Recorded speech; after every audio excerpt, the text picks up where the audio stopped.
I know this dream well. I walk for many hours. I rest beneath peach blossom. It's hot, but the wind is cool. The stream gurgles. Out of nowhere, through dust and heat, women appear. They tease me for being a monk.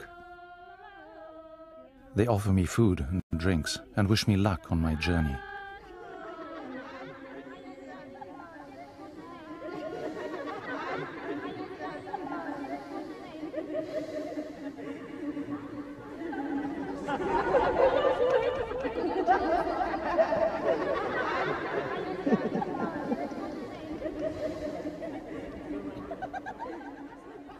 As the women disappear, the shimmering mirage on the horizon reminds me that I am in a dream, a reflection of my desires, to go to the Soul Mountain and to find the roots of my tradition in the ancient kingdom of Zhang Zhung.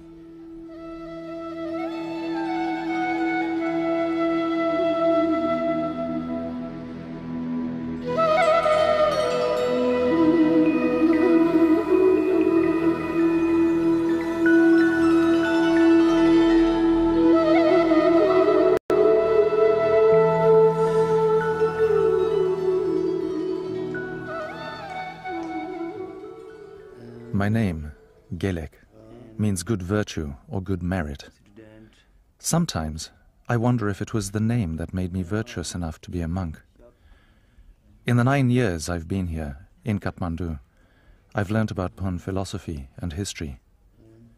I've even become a Geshe, a doctor of philosophy. But for me, my religion remains within the confines of the monastery walls. Bön is an old religion, older than Buddhism. It survived many persecutions, and at one point, it was almost extinct. It was my teacher, Tenzin Nandak, who kept the religion alive. He is my inspiration. And yet, sometimes I wake up thinking, what's the point of pouring water into these bowls? Every day I offer water without knowing if it's received by the gods. But then my teacher's words come to my mind. Everything is a perception of the mind. If you offer with pure mind and clear motivation, that's all that counts. My doubts are thus overshadowed by my belief. After all, this is the life that I chose, to be a Bön monk.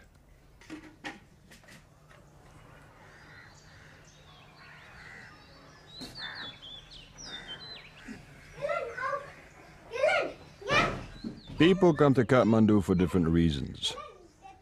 Gelek came here over 9 years ago in search of his teacher. For me, Kathmandu was an assignment. I was sent here 23 years ago with the American Peace Corps. And now, this is home. Gelek's teacher, Tenzin Nandak, had less choice. He escaped Tibet in 1959, bringing with him some of the oldest teachings of Tibet, the teachings of Bön. Somehow Kathmandu accommodates everybody. Hindus, Buddhists, Muslims, Bumpos, Christians all live in the city. Nepal as a country fascinates me. I've traveled around Nepal for a few years as a development worker, but it was the colors that captured my heart. Now I'm a photographer, capturing the vitality and the diversity of this nation. I have been commissioned to do a photo story on Bön, the indigenous religion of Tibet, for Oxford University. My first stop is the Bern Monastery here. The monastery was founded in 1987. After escaping Tibet, Tenzin Nandak spent 25 years in exile in India. He finally came to Kathmandu in 1986 to set up a monastery that would serve the small Bön community scattered throughout the mountainous regions of Nepal. No one knows much about Bön, who the Bumpos were, where they came from, or how Bön was established. Other than a few ancient texts, there is very little to go on. It is believed that Bön flourished in western Tibet in a kingdom called Zhang Zhung. Our photo story will follow a pilgrimage to Zhang Zhung and Mount Kailash, the holiest mountain in Asia. Hindus, Buddhists, Bonpos, Jains all worship this mountain. For the Bonpos, though, it is the soul of their tradition, their soul mountain, and the center of their lost kingdom of Zhang Zhung. The only problem is that we have to find one monk to help us search for the capital of Zhang Zhung and to unravel its secrets.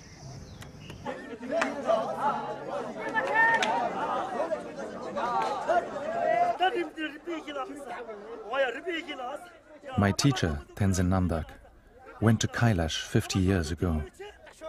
His pilgrimage was difficult. He survived a bad fall and frostbite and couldn't go further to the ancient capital of Zhang Zhung. Ancient texts describe Zhang Zhung as this magnificent kingdom, its capital made of gold, turquoise and crystal. I know the difficulties that lie ahead. This journey won't be easy, but I have to live my own experience. And despite my teacher's stories, my expectations still remain high.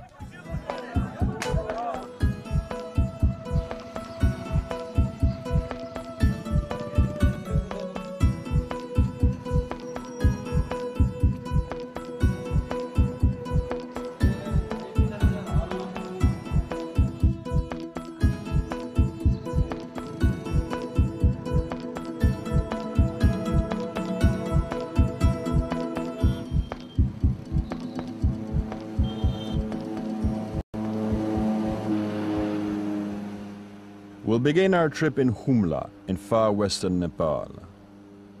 Over the years, I've been involved in several books and films in Humla, and I've convinced Oxford University to invite some shamans along.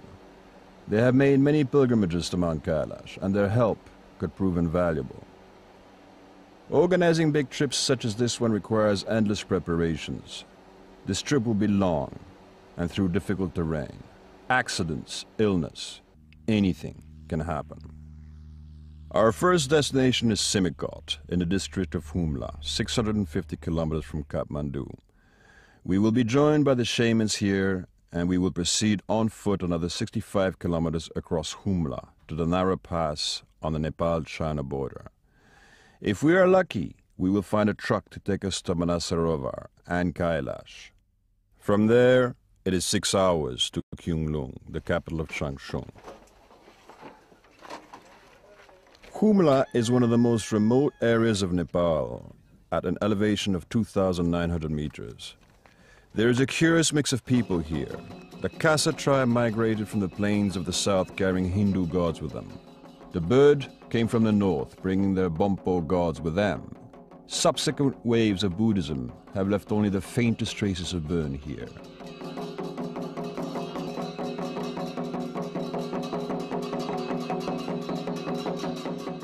In Humla, the spirits of land, water and sky control destiny, harvest and fertility. These spirits speak through a human oracle, a shaman, otherwise known as a dami.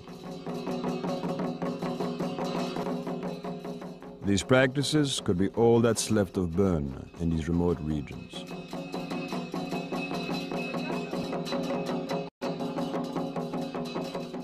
A decision as important as going to Mount Kailash requires a consultation with the spirits, especially when it's the year of the horse, when the doors of the inner sanctum of Kailash are open to pilgrims, an opportunity that comes only once every 12 years.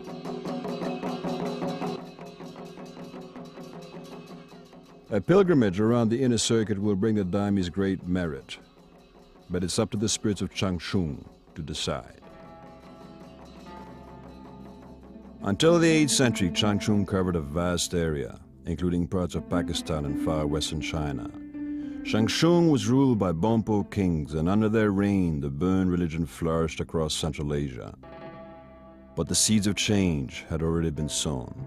In the 7th century, the king of Central Tibet developed strong political ties with his neighbors. He married princesses from Nepal, China, and Changshu, and invited Indian philosophers to Tibet. Indian sages brought with them a new religion, Buddhism. By the 8th century, central Tibet had become a stronghold for Buddhism, and under Buddhist rule, central Tibet started to extend its frontiers. Bern was persecuted, many were converted, and many fled the kingdom of Changshu. Now, the Bern community is dispersed not only in Tibet, but also throughout the Himalayan regions, including Humla.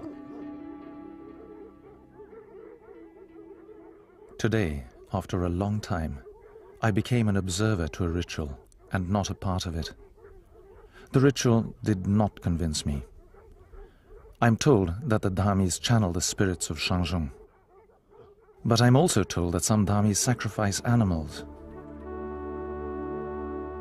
Many people believe that these practices are pun. Yet our teachings condemn killings. The first thing we are taught is Nyingje, compassion to all living beings. Pilgrimage is the easiest way to purify the mind, and if I am swayed by doubts, I could fail, even in the easiest path.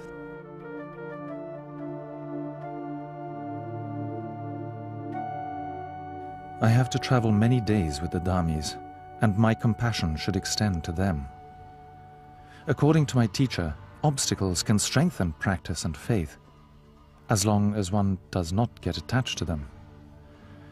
This could be one of the many trials I'll have to face during the pilgrimage.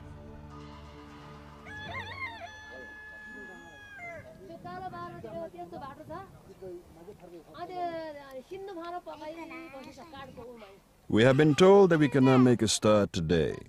Not all the Dhamis are in agreement with the auspicious time, and we have to invite each one personally.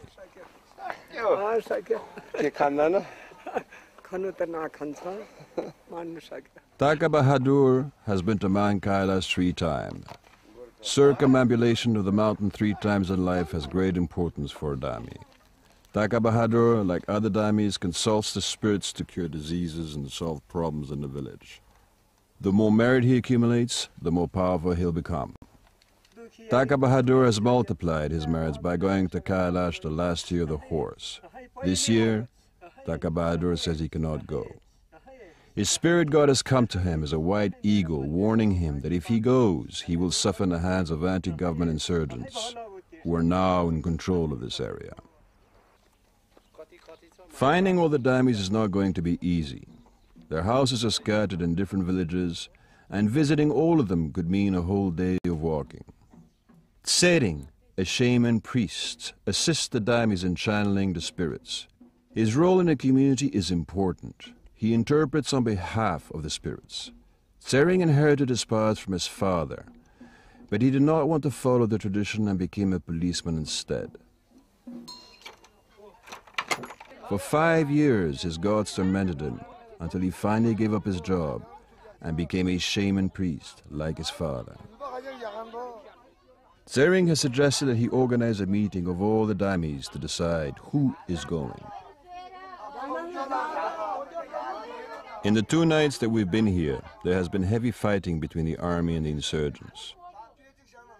The army commander of the area has told us that we cannot leave just yet. Everyone is anxious to start on the journey. They are afraid that it will be impossible to leave if they stay any longer. Preparations for the departure are being made, just in case. 5 out of the 8 Dhamis have decided to join us: Raptan, Sonam Gyalpo, Nagdara, Mangale, and Pema. With the 2 shaman priests, Sering and Yeda Lama, Tse Wang, the local anthropologist from Humla, we are now going to be a team of 10 people.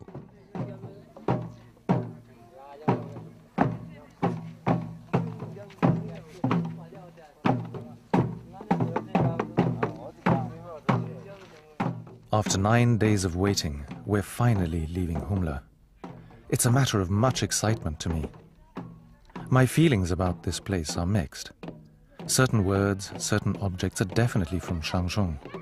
Even the Shan dance is inherently from Zhang Zhung.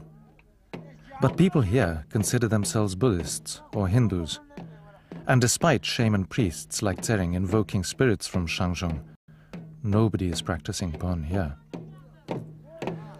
It is said that before Pön philosophy was introduced by the Buddha of the Pön religion, Dönpa Shenrab, people practiced a kind of shamanism. Some people call it Black Pön. But I do not see the connection between these practices and the higher philosophy of Pön.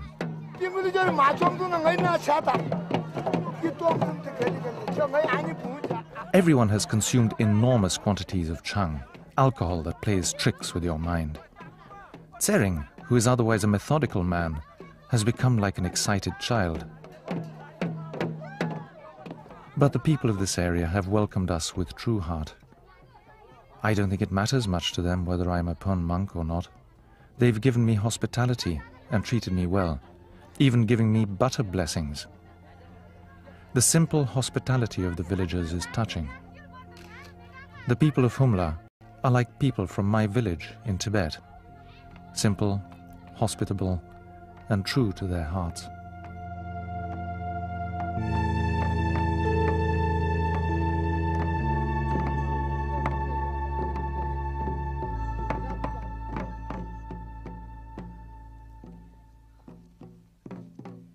With every butter blessing, there is an obligatory swig of strong, sweet Chang. My head is spinning. We have to walk 65 kilometers, 5 days, along the Karnali River, through terrain notorious for insurgents. It makes me nervous. The $100 demanded by the insurgent has been paid, but whether this is enough to keep them away is yet to be seen. Nepal's 6-year-long insurgency for a republic state has already claimed 8,000 lives. We must seem like an odd bunch. A monk, 5 damis, 2 shaman priests, an anthropologist and a photographer. We have many days ahead of us, and it's important that the mood remains light.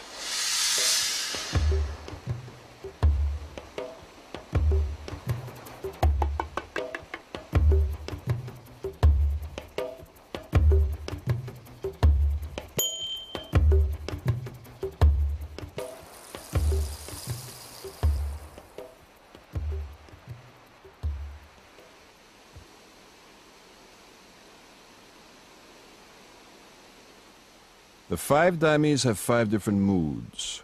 Whilst Tsering and Yara continue to tease each other, Gelek remains an observer. They have little in common except for their love of nettle soup. Many people have walked these trails from Tibet in harsh conditions. 4 decades ago, my teacher, Tenzin Namdak, left Tibet. Those were difficult times. He arrived in a country where he knew neither the language nor the culture, and yet he founded the teachings of Pön in India and Nepal. We say that a teacher is greater than the Buddha, the enlightened one. The Buddha of the Pön religion, Dönpa Shenrab, the compassionate one, left his knowledge for our benefit. Yet, without a learned teacher, the knowledge would have had little meaning. For me, my teacher is kinder than the Buddha. He has shown me the right path. I owe this pilgrimage to him.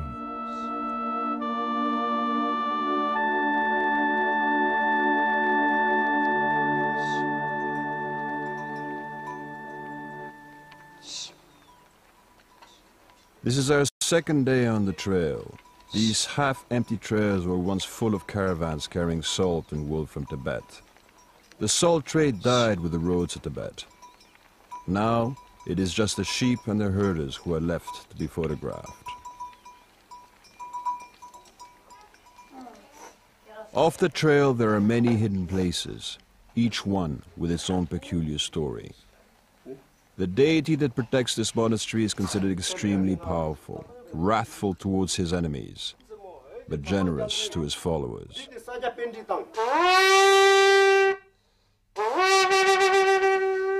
15 years ago, the old Lama of the monastery had asked Tsering, who was a policeman, to intervene in the marriage of his daughter.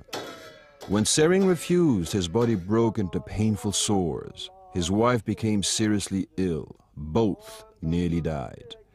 They tried everything, medicines, sorcery, and the deity was finally pacified. Nobody is comfortable here, except Gelek. It's our 4th day of the pilgrimage. It has been a steep climb from Bumanchekola, a tributary of the Karnali River. The 800-meter climb takes you up to the village of Yari at 3,700 meters, where there are few places protected from the wind. The Damis have decided to camp further down, but we are taking the risk of being more exposed. I want to photograph dawn from a high vantage point.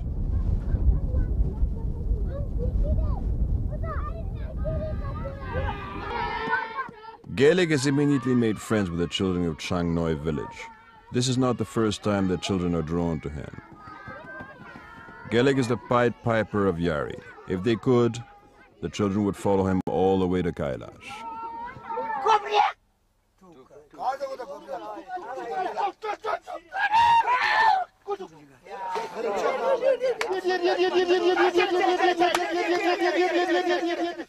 The game is not going well for Tsewan, the local anthropologist. He has been losing considerable amounts of money to the Damis. This game will probably go on well into the night.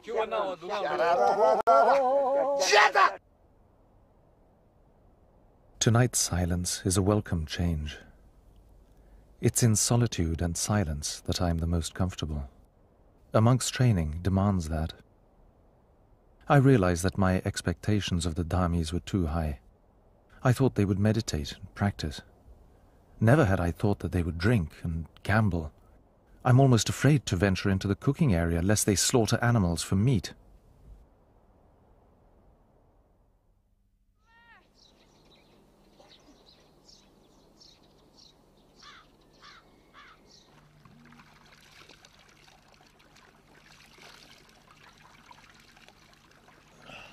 This is the 5th day of our trip, and my body is a little tired.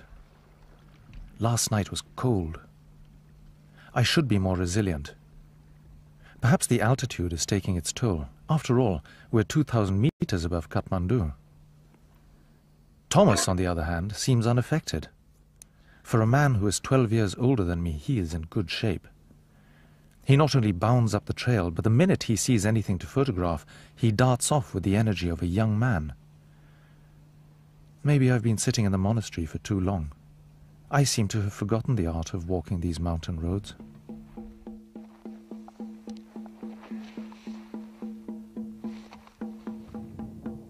By tonight, we should reach the border. The 600-meter climb to Tarodunga is true to its name. Tarodunga means a steep rock, and the climb is difficult, even for animals. Once at the top, you cross the pass at 4,330 meters. The Damis have gone ahead of us. One of the horses has eaten some poisonous grass and is dying.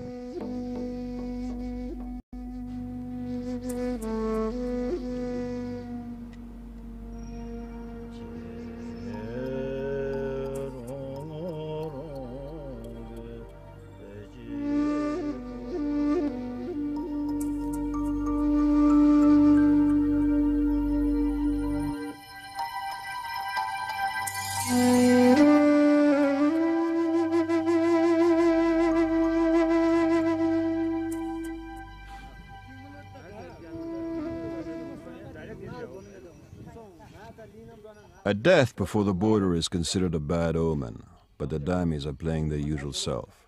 The horse's death has not affected their appetite. I can understand Gelek's feelings. The Powa ceremony that he performed on a dying horse is a prayer to send its soul to a better realm. Eating seems to be the last thing on Gelek's mind. He is already anxious about crossing into Tibet. He has had to change into jeans to avoid being singled out as a monk.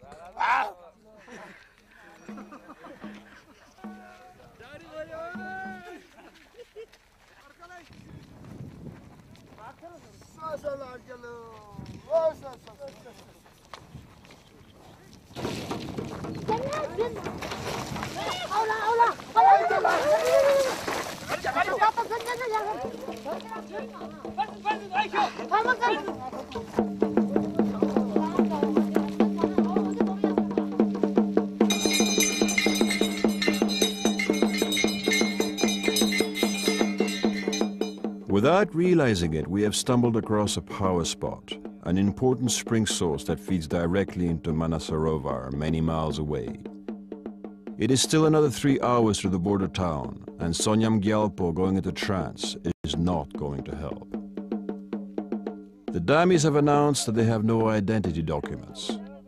I will have to bribe my way through the border. That's a problem for tomorrow. The drinking session has already started. There is no way that we can make it to the border today.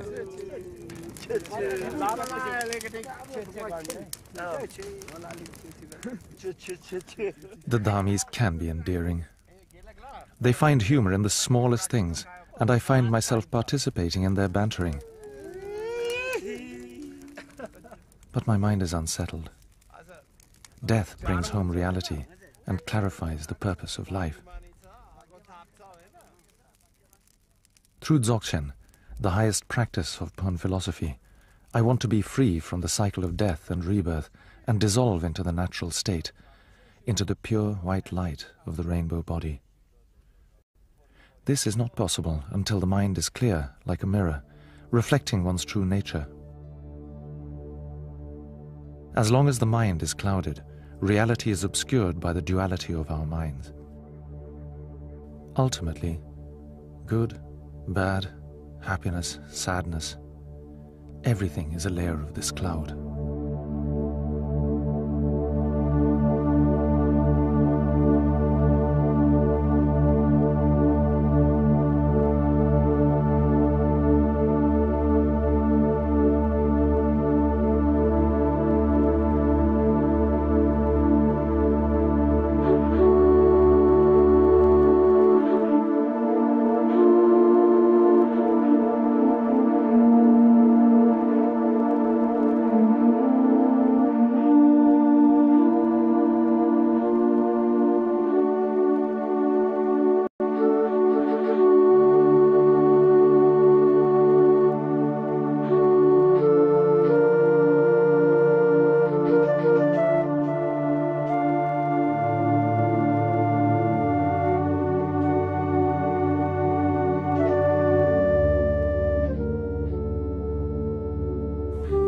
After 7 days of walking, the 3 hours in the back of a bumpy truck is almost a pleasure.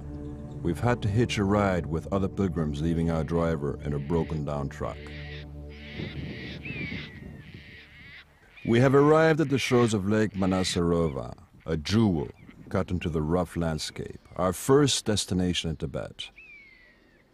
It is understandable why so many people and so many religions stand in awe of this lake.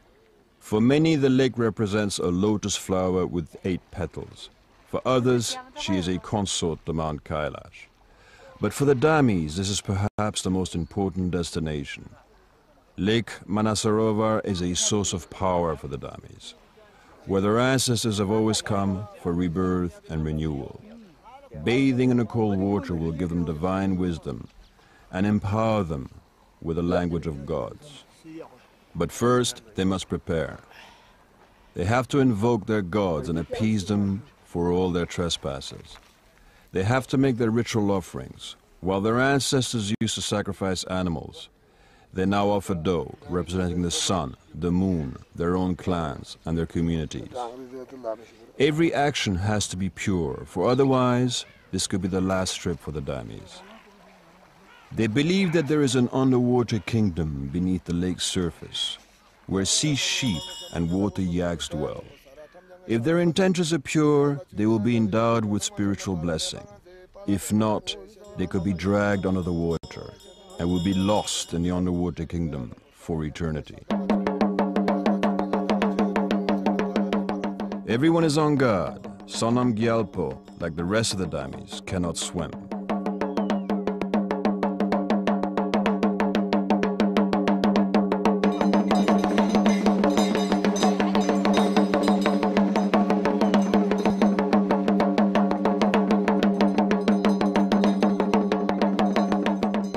Sonam Gyalpo has come to the lake with a mission. He is the youngest of all Damis, a Dami without the power of speech. For 5 years he has been possessed by his god, who comes to him as a woman in white.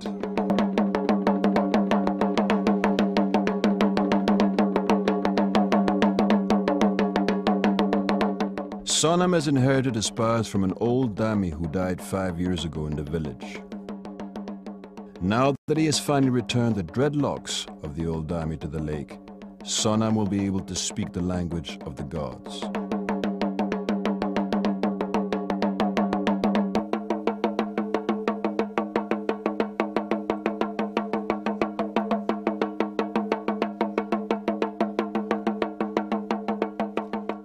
For the Damis, it is their gods who will decide whether they sink or swim.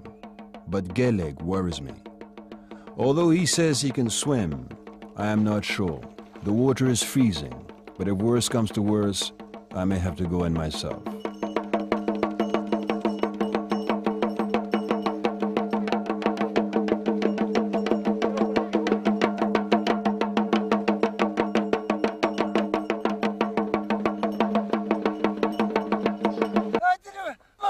Pema Dami has found a grain of barley, a treasure from the underwater kingdom.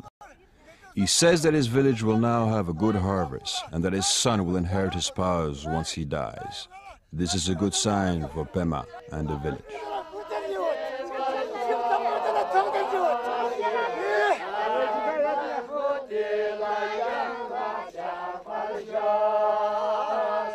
This lake has shown many realities to many people.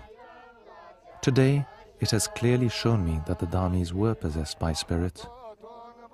I don't know the nature of the spirits, whether they are good or bad, whether they are Pern or not. But that shouldn't matter to me. I should have seen beyond my own perceptions. It is irrelevant whether the Damis are called Pern, Buddhist or Hindus, or a mixture of all three. What is important is that they are sincere and compassionate. My teacher says that our mind is essentially as clear as a lake. But without practice, perceptions appear true, concrete and real. We are easily tricked by our own minds. I should learn from this lake. It reflects everything. It reflects me, the sun, the clouds. But for the lake, everything that it reflects is an illusion. In fact, the only thing that exists is the water, clear, pure, in its natural state. The essence of the mind is clear and empty, but my mind is still far away from the inner calm of this lake.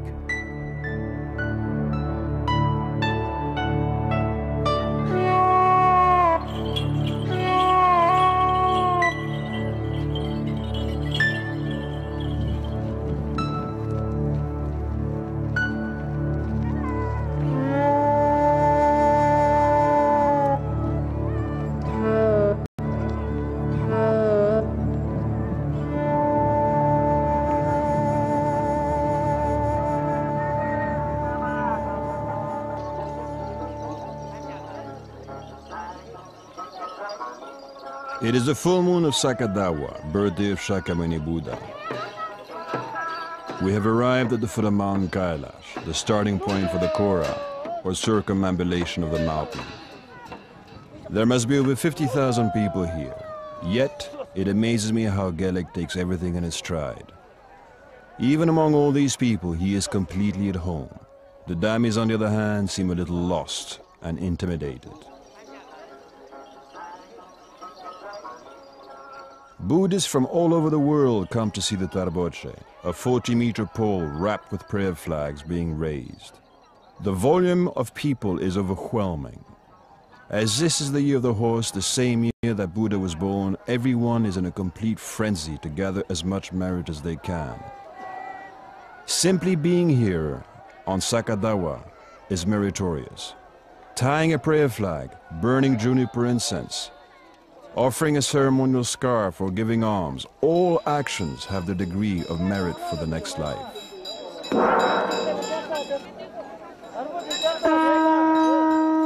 Some scholars say that the Tarboche is a bond ceremony. where the pole symbolizes the primal tree connecting the earth to the sky. The Bonpo see it as a symbol of Buddhist domination. But for most pilgrims, the pole is sacred, a celebration of Buddha's birthday, a reason for much jubilation.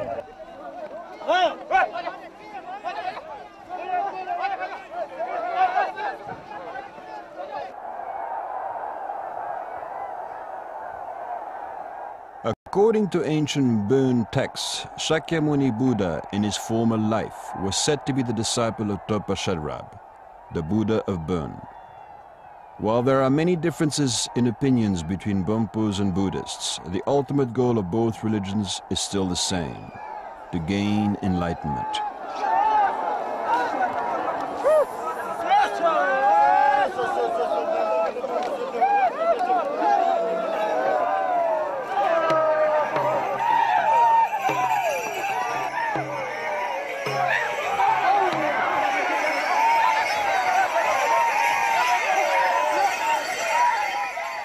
With the raising of the Tarboche, the crowd's mood has become rather wild.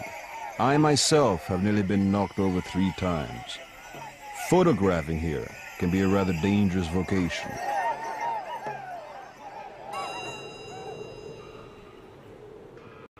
Tomorrow we'll begin our Kora around Mount Kailash.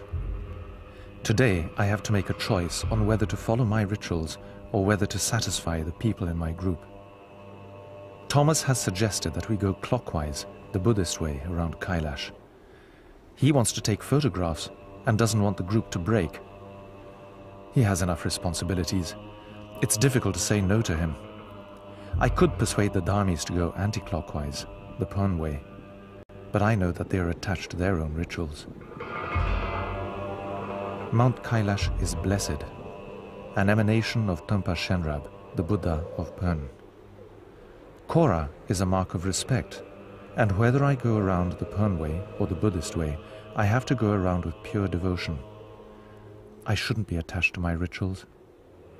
As my teacher explained, a fist or a palm, both are just hands, one and the same. If it makes everyone happier, I'll concede. Somehow, I feel I'm at the same crossroads as my forefathers, caught in the dilemma of Buddhism and Pön. Yet the Kora around the mountain is just another test of my devotion, and I shall not be swayed.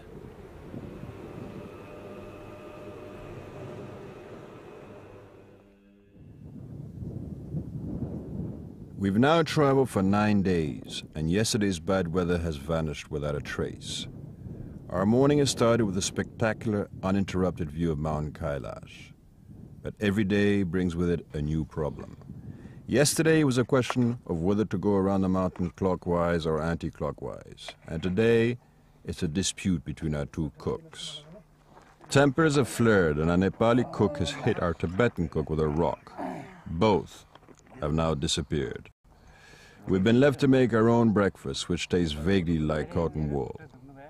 I have not slept the whole night, and my stomach is reacting strongly to my stress. I just hope that we do not end up in the hands of the Chinese police. Sometimes, I wish I could be like Gelek. No bills to pay and no family to take care of. But unfortunately, I cannot. Everyone is anxious to start on the Kora, which traditionally starts at Darchen. Kailash, or Kangrim Rinpoche for the Buddhists, is the abode of Dhammachock. For Hindus, it is heaven, home of Shiva, and for the Jains, it is where Rishabhanatha gained enlightenment. The Bern see it as a sole mountain of the kings of Shangshung. Kora, around Mount Kailash, is equally important for all religions. The Tarboche is considered the first important stop. From here, we will head towards the sky burial sites where people take a few moments to lie down and simulate death. A steep uphill climb from the channel grounds will take us to Dromala, the highest pass here at 5,500 meters. From there we shall head back down towards Darchen on the east side following the Zhong River. After a good night's sleep we will start our pilgrimage to the inner Kora, stopping at Bern Monastery en route. There are many holy places around the Kora. caves, monastery, and sky burial grounds. But if we stop everywhere, our permits for Zhang Zhung will run out. People see the Kora around Mount Kailash as a process of rebirth. The mountain is considered a mandala of the universe, containing all realms, including heaven and hell. But before rebirth, they must die. They experience death for a few moments in these charnel grounds where bodies are given sky burials, and leave behind a remnant of themselves, clothes, hair, or even a personal object.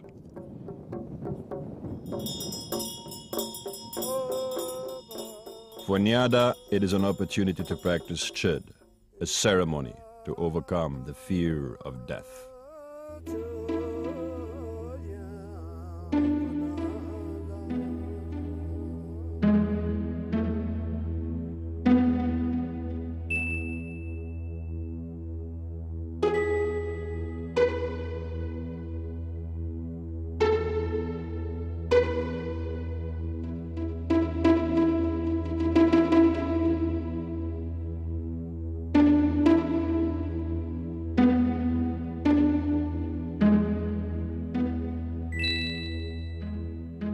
There are many myths surrounding the mountain.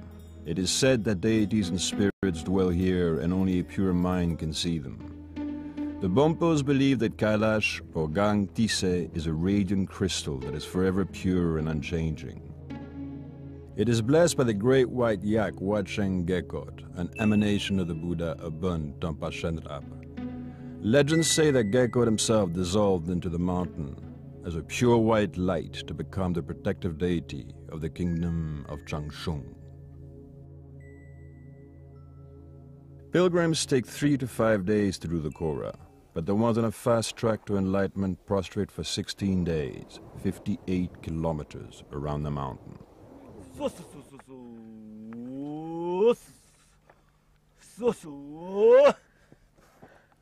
The more tired I get, the more my mind is unsettled. Texts describe holy sites for the Pompos all along the Kora, but I find it difficult to locate most of them. I've started to find this climb relentless, and my irritation has started to bother me.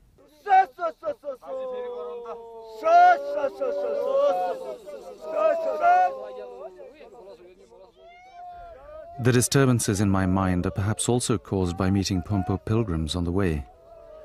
It's a source of great embarrassment for me. Blue is the color of Pön, and I'm tempted to wear my jacket inside out, just so that nobody should recognize me as a Pön monk.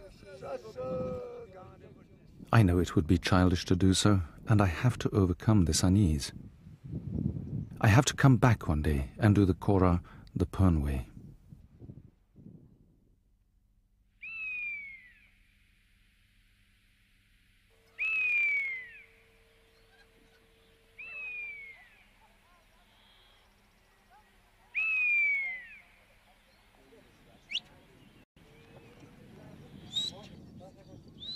My problems in keeping this group together never seem to end.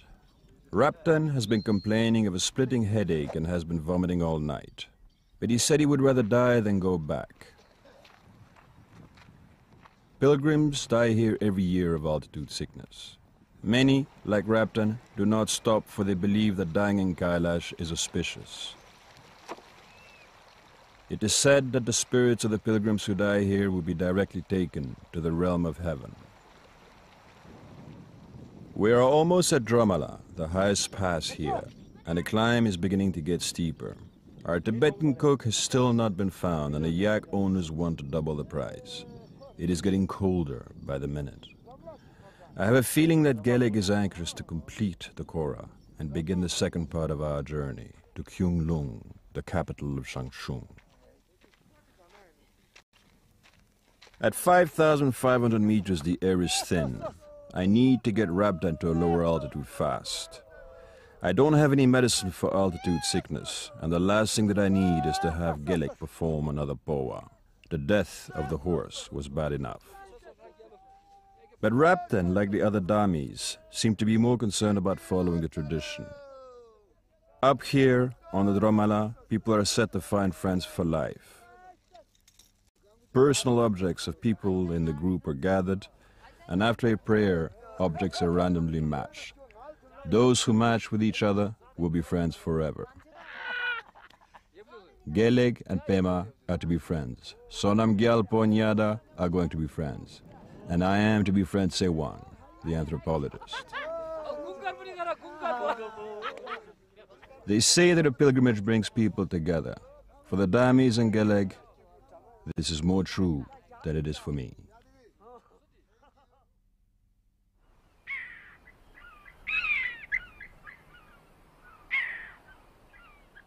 Now that I finally have a little solitude, I feel sad rather than happy.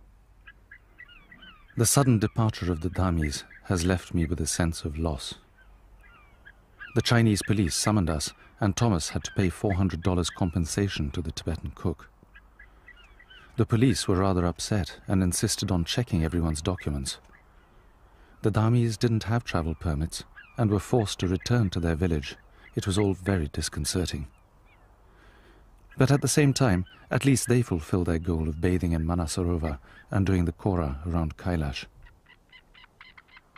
It's only me, Thomas, and Sewang the anthropologist who can continue.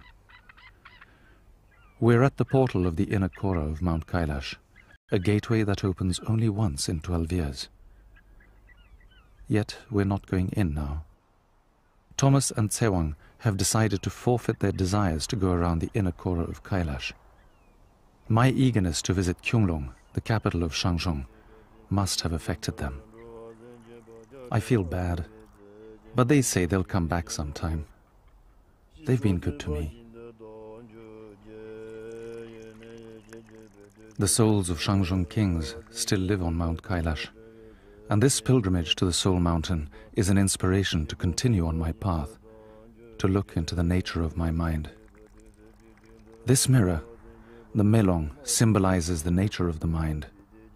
But my mind is racing with thoughts of old kingdoms, palaces, and ancient texts.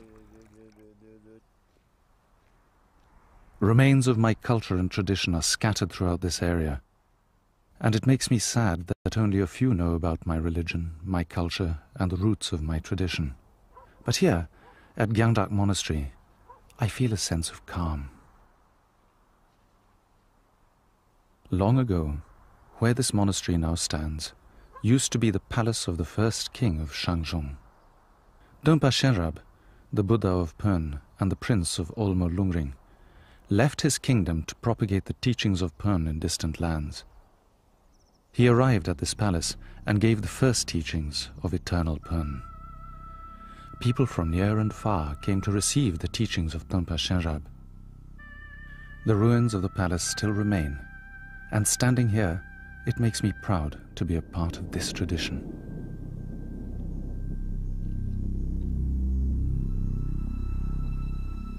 Without the Damis around, I'm left alone with my own thoughts. The trip has been difficult for me.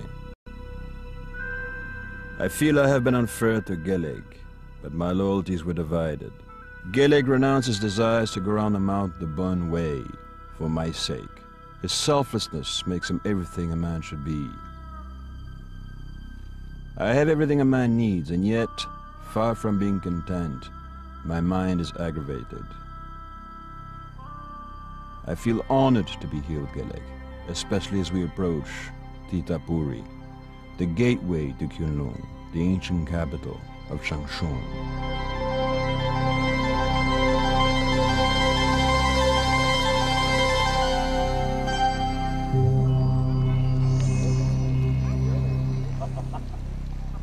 At Titapuri, even the stones and water are said to have healing powers.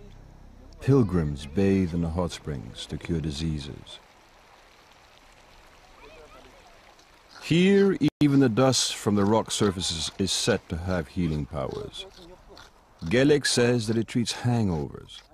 I have not had a drink in 2 days, but if I had a hangover, I would not trust the powder. It tastes exactly like chalk powder. Pilgrims drink the sulfurous water to clean their stomachs, throwing up until their insides are empty. Tirthapuri also offers a chance to test the purity of one's karma, an offer no pilgrim can refuse. A white stone signifies merit, and a black stone means that one still has some bad karma to purify. Gelek seems amused by his black stone. Zhang also draws a black stone. In jest, Gelek teases us for going around Kailash the wrong way, and it seems that my own black stone is proof of that.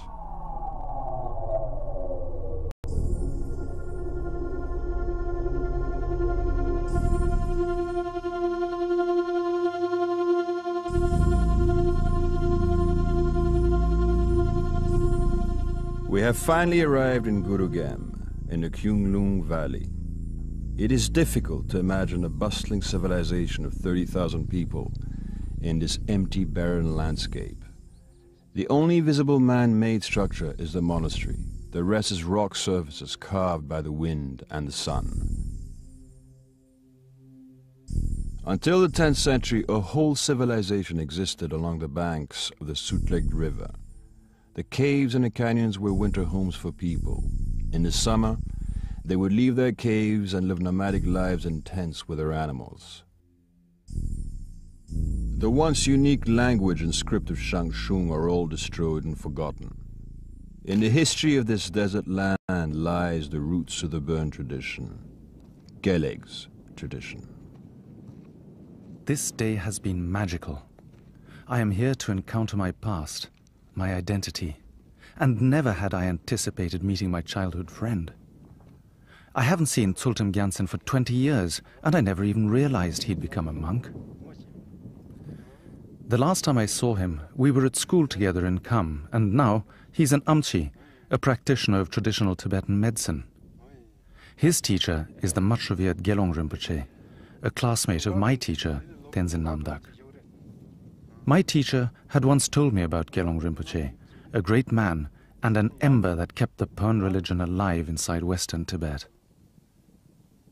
When he first came here to propagate the knowledge of Trungpa Shenrab, the meditation caves were in ruins, filled with bird droppings. He built a monastery out of the caves, where he too meditated, in the same place where the greatest masters of Pern have practiced. Rinpoche's stories about the palaces, kings and deities, the history of this blessed land, so many things about Zhang Zhung have yet to be unearthed from these mountains. Trungpa Shenrab gave his teachings of eternal Pern to the kings of Zhang Zhung in the valley of the Garuda in Kyunglung. The empire of Zhang Zhung was vast, with 18 castles, 360 temples, and 1,008 churtens. In the center of all this was the magical silver palace of Kyunglung Yulkar. It was a palace that touched the clouds and the sky, a palace of magnificent proportions with 108 chambers. Precious metals and stones decorated it. Its foundation was made of gold and its 4 sides of silver. The main iron portal would open and the kings would walk through the gates of silver. The ceilings had copper beams, and the edges were made of sardonyx. Storm clouds swirled around it, blue dragons slept on it, and Garudas soared around its sides.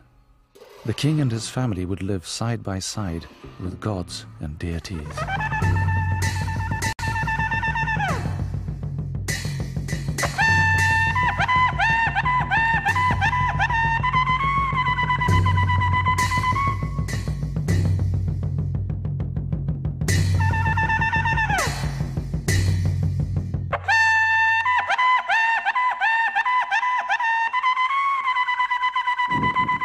An unhappy princess, married to a Zhang Zhung king, once wrote, "The land that has fallen to my lot is a mouldy castle in Kyunglung.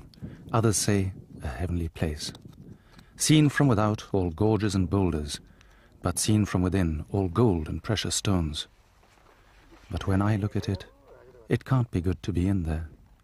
Gloomy it is for all its glitter. The princess's gloom hangs heavy around here, and the glitter is all gone. The stones and the rocks are the only remains of the once magnificent kingdom. It makes me sad to think that my civilization has been so ignored, even by the modern-day archaeologists.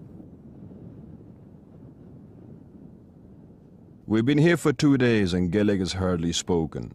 He seems distraught by the naked landscape. I wish I could be privy to his thoughts, but for now, his heart is in the ruins of the palace of Kyunglung Nulga, and with his friend Sultrin Gyaltsen, he is off in pursuit of magical stories in this desert land. My present and my past have merged in these ruins.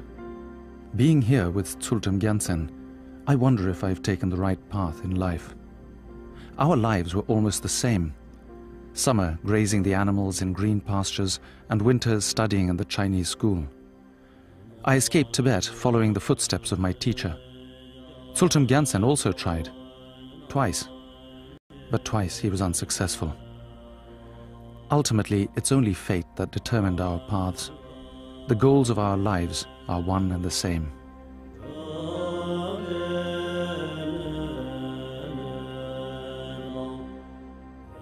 Maybe, if I hadn't escaped, my life would have been spent meditating in these ruins. But I would have missed all the teachings of my teacher, Tenzin Namdak. His words of compassion have guided my life, and I am what I am because of him. I saw him when I was 19 in my village in Kham. He gave the teachings of eternal Pern, the words of Dumpa Shenrab, and everyone cried. Not knowing why, I cried too.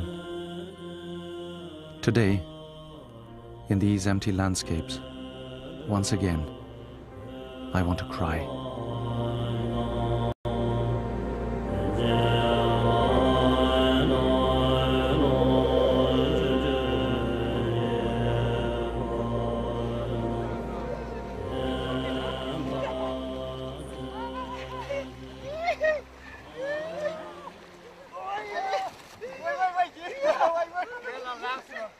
One last river crossing and we shall reach our final destination, 9 kilometers away.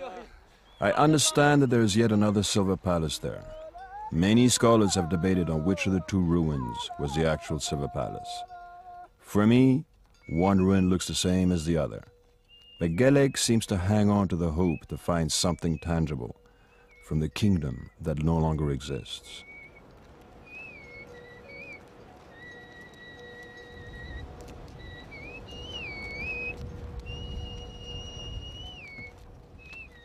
Raising a family out of photographing these mountains and organizing expeditions has hardened me. My job is demanding, and I know I cannot follow Gelek's path.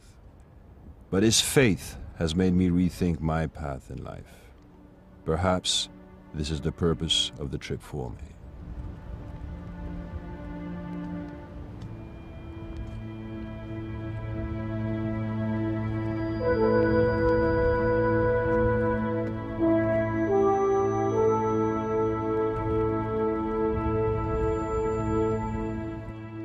Somewhere in these empty ruins, in these forgotten caves and landscape, I had hoped to find the roots of my tradition. But I should have realized that this pilgrimage was just a test from my teacher. My traditions lie not in these rocks, but in the words of Dumpa Shenrab, in his teachings that have been passed on to us.